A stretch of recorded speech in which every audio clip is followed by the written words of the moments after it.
以上为广告时间。肥皂换件老头衫儿，脚上踏拉板儿，手里把脚扇儿，就等老爷儿下了山，麻溜出去找凉快儿。公子河边上二七，路灯底87.6。来了您嘞！您即将收听到的是评书联播。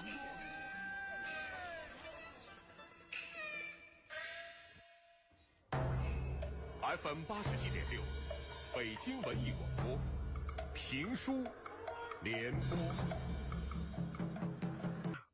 自己都不认得自己了，比刚才那脑袋大了3号。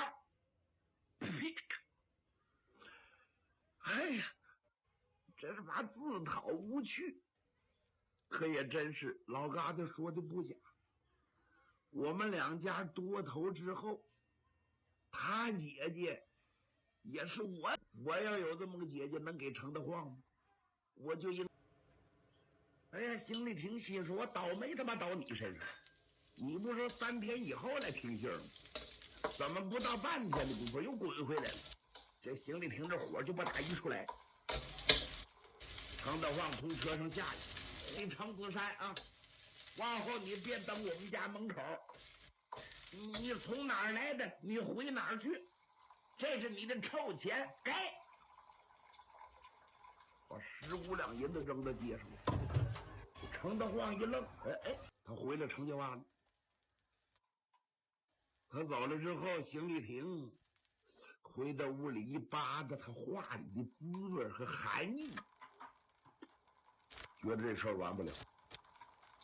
哎呀，刚才我说那话哪儿欠着我的？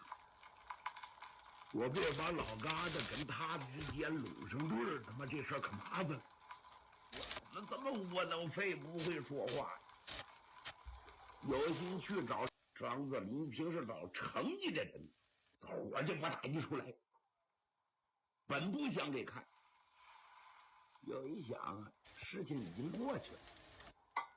我是兽医，人家给马看病，3分眼皮，听听这听听那，就跟那胖子说，这匹马没什么病，就是消化不良，得配一副药。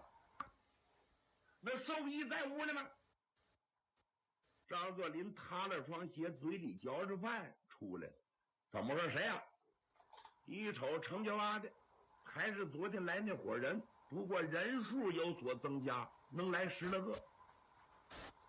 那匹青马呀，没钱，光花点钱上下打点，叫张作霖好好受点罪。